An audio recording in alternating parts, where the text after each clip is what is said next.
Hey guys, I'm Steven with Team Covenant. That's Zach over there, who you know by now. And I bet you know this guy too. This is Quinns from Shut Up and Sit Down. Quinns, how you doing, man? I'm doing good, great. man. I'm doing it's good. Great to see you. It's my first GenCon, and I'm jet lagged as anything, and it's the most surreal thing in the world.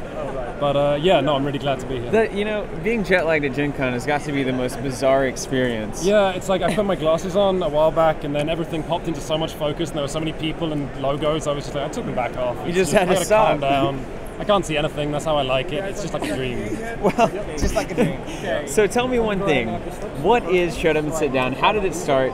Okay. And give me the whole story. That's all. Immediately multiple things. Just tell me one thing. Okay. Tell me everything. I'll tell you this one thing, which is that myself and Paul Dean, who were the founders, worked as video game critics and writers for a while. And then we got really into board games because the scene is amazing these days, right? It's blowing up. It's so beautiful. And just we've got this amazing combination of art and design and color and life in these things.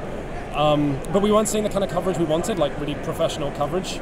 And then we decided to do a video blog, which actually then these two things clashed because we wanted to be professional, but we didn't know how to use cameras. That's but after like 3 years now, we've got what we think is like a really honest, funny, watchable, respectable bit of board game coverage, which I think the industry deserves. Yeah. Because the games are really good, and people need to be talking about them in a way that I think honors that. Yeah. So you guys have been doing great stuff for a while now. I know I've seen some of your videos. Zach, you've seen probably more of the videos. A lot more of the videos. Yeah. He has seen the Star Wars LCG review. Yes. He disagrees with. That was my first. When I emailed him, I was like, hey, I just want to let you know, first off, you're totally wrong on your review of the Star Wars LCG. Just get that out there. But otherwise, you guys are great. Otherwise, it's good. So, well, have you resolved this conflict? Is this a... We haven't. I mean, the thing is with a review that's difficult is an immediate impression is never wrong, right? If I play a game and I don't like it, you can never say that I'm wrong because it's a fact that I didn't enjoy myself. What you can say, though... is I disagree. Is that you disagree. It's a good experience, ultimately. And also, the level at which you play, it's like it's a different game, right? I mean, your first time you play an LCG, it's not the same thing as the 4,000th time you play it. Yeah, totally. You're operating on a different level. Well, so your Shut Up and Sit Down stuff has been around for a good while. You did a Kickstarter. We did something a little different. I worked with a programmer known as Mike Avansky and a designer known as Josh Greco. We relaunched the site, and we've got this crazy business model whereby you can subscribe right there on the site. It's not a Kickstarter, it goes through us. And then every 3 months, if you are a subscriber or a donor, we send out what we call Gold Club bags, which are small physical packets for a physical hobby, right? Yeah. And so you get these things, and it's a bit like joining a dumb club when you're a kid. Yeah. And you get like some candy and a toy dinosaur or whatever.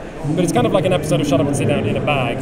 And the donors like it, and it's a nice surprise, and so that's how we keep the site running. Nice. That's a cool model. And that's what you do now, right? Yeah. How'd you guys get started? We started just finding the time. Like we'd have a spare weekend, we'd go and do a review, we'd do video work, we did jokes, and because we cared so much about the hobby, it was easy to find that time. Yeah. But then we got lucky because after a couple of years, when the energy of doing something for free starts to run out, then we were able to turn the site into a proper business, and thanks to our amazing fans, we can now do this for a living, which is amazing. Yeah, that's awesome. Absolutely. I mean, there's so many board games to cover, you need to do it like full time now, right? Yeah. I think you can barely put a dent in it. Yeah, and you know what's crazy is that board games age really well. So with a video game site, you can at least cover new releases, which you could argue is wrong. But with board games, it's like, we just reviewed Sherlock Holmes Consultant Detective, which is from 1981, and it's still awesome. It's still so good. Yeah. So we've got new games. We've also got the backlog of every board game that has ever come out that you can still buy to review. So we're kind of busy, I guess.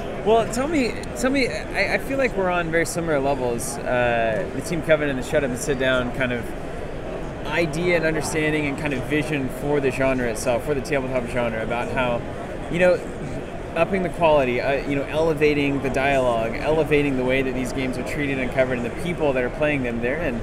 And so I want to know about this transition between video games to board games, and what really was the thing that did it. What was that first board game or that moment that you had where it was like, this is something that's definitely worth our time? It wasn't even it wasn't a game, actually. It was a job that I had in working in video games, and I just got tired of them. The AAA video game space is in a really tricky spot right now, where for a long time we've had this curve where the games get increased fidelity and they're more expensive, but they still sell.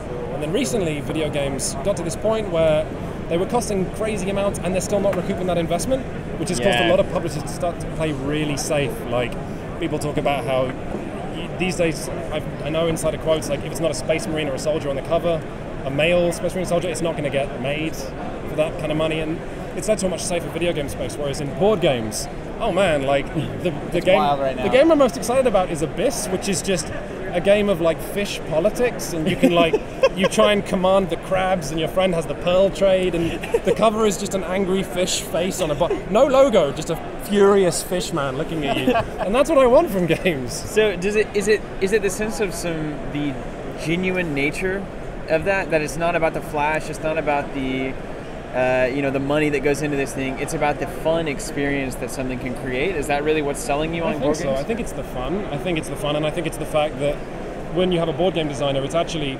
comparatively easy for them to have a vision, and they make it, and they have an artist, and the artist will skin it, and you get something that's really close to what they envisioned. Whereas with video games, I mean, obviously the indie video game space now is amazing, but with AAA video games, it's like, you got 150 people, you got a vision which is corralled by marketing, and marketing is corralled by what's selling and the expectations of the public. Whereas board games, it's like, I've got an idea, I'm going to make it, and then it gets made, and it sells pretty decently, hopefully. And so But now you can help that, right? Like you can review it and give them a bunch of publicity. Well, it's really nice. I remember we managed to really help out a game like Ladies and Gentlemen, which was having real traction, having trouble getting traction in America. And that's an amazing game. Have you guys played this one? I haven't played it. Okay, do you know the gist? Because it's phenomenal. We're Zach and I particularly, but we as an entity are far behind on board games, That's to fine. be honest. We've been focusing in the other direction. We really started getting into board games when we opened our physical store like 2.5 years ago. Okay. It's like, but we've been playing competitive card games since we were like 9. Well, I gotta say, like, as far as your guys' skills at like Netrunner, I'm probably a ways behind that as well. So I think we're even. But Well, tell me about Ladies and Gentlemen then. Okay, so who makes it first? Okay, who makes it? This is Asmodee. Okay. It's Asmodee, Ladies and Gentlemen, and smallish box. And the way it works is we'll be sitting opposite our partners. It's a team game, and there aren't enough team board games, and this is one of the reasons I love it. So you and me are on a team. So Stephen, you are my wife. We're in a Victorian couple. I love it already. And there is a ball in 7 days' time, and you got to get a nice outfit for the ball, right? Yeah. I'm your husband. I'm making money on the stock market. Yeah. There's a little border. So here's the thing. I'm making money on the stock market. I've got money. You don't know what game I'm playing. You don't know where my money is tied up in investments. So I have a really bad day on the stock market, and you come to me and say, no, because you've been playing your own mini game to do with fighting the other wives for shops and getting the right dress. So you come to me and say, you've got to buy this dress. And I go, I can't. And then you go, what good to me are you? What kind of husband are you? and it's not a misogynist game. It could be viewed that way, but the thing is, it makes fun of Victorian ideals. Like the husbands are ridiculous, the wives are also ridiculous. There's this weird statement, the cheapest thing you can get in the game is servants, which give you weird multipliers. Wow, nice. But it's got this crazy thing. We're like, so I can't buy you the dress, but you can at least buy me these earrings. And I'm like, and I'm in the doghouse with you. That sounds so interesting. Well, this is why we do it, because the games are so interesting and so funny and so fun. Well, what about the community aspect of board gaming, right? So you're doing the video game thing, you start into the board game thing. Does that then naturally lead, because to us, like we started getting into board games whenever there was a community of people around that started bringing them to our attention, and it's like, we love seeing these people come into the store every Saturday, Sunday, or on the weekdays, and it's like, what game have they brought today? And like, let's get in on it and try to play it and figure it out. So are you also now experiencing kind of a community involvement because of your interest in board games? I think we are. I mean, really, board games are community, right? Like a board game, the biggest selling point is it'll get you and your friends having fun and talking to each other, right? Yeah. And like face to face. Yeah, exactly. And you get to share that experience. And it's, the game itself is fun, but I mean, I'd take playing a bad game with a good friend over playing a good game by yourself. Yeah, right. So, the board game scene has this really close community, and we're really lucky that we've got a nice community on the site. We're always engaging with them, and I feel lucky that we have a really social hobby and we have a really nice social community. It's just nice, if you've ever been on any video game comment thread ever, you know that's not always the case. And the fact that board games are able to be so pleasant makes the job that much easier. So my question is, obviously you guys come in, you're like, hey, let's make web videos. And you do that for a while for free. Mm-hmm. And then you're like, hey, we're tired of just doing this with all our free time. And then you turn it into a job, which is really cool. And your supporters are awesome, and they help you do what you do, and you kind of keep going.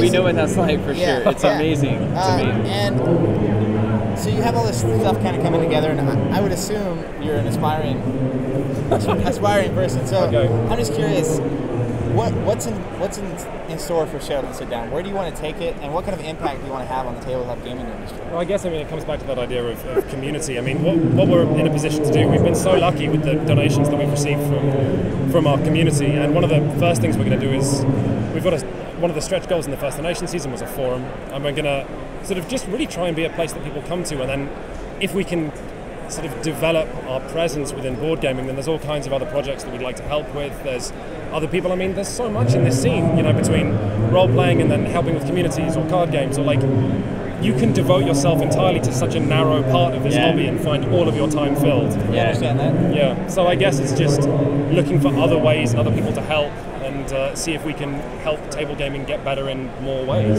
Yeah, man. Well, that's spreading the love. That's the short version. Spread the love. We've really been on our end. One of our key things is elevating that dialogue. Where it's you were talking about the video game forums, right? It's or a comment thread where people are just tearing each other down and just hiding behind their username and just trashing other people. And it's I think that the community, and because of you guys, entities like you guys, can be brought up, and we can just be nice to each other. It would be amazing, wouldn't that be like grown adults who have face-to-face conversations with people and realize that people on the forums are actually people. Yeah. So hey, if you guys are into that and we're into that, then we're building bridges all over the place. Imagine if board games was just a whole sector of gaming which was just nice. Yeah. Just really good people. Let's just make that happen. And, what's crazy about board games though is they seem to attract mostly nice people.